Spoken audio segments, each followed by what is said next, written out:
তো আমার বেলের শরবতটা কেমন করে সাজিয়ে নিয়েছি।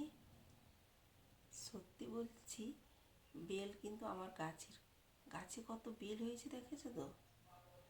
এবারে আমার বেলের শরবতটা আমি কেমন বানাচ্ছি তোমরা দেখতে থাকো।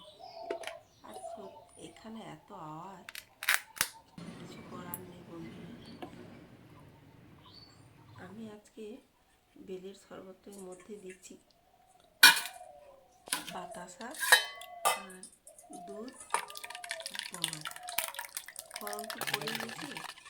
তো বেলের শরবতটা ঠান্ডা ঠান্ডা লাগবে, খেতে ভালোই লাগবে।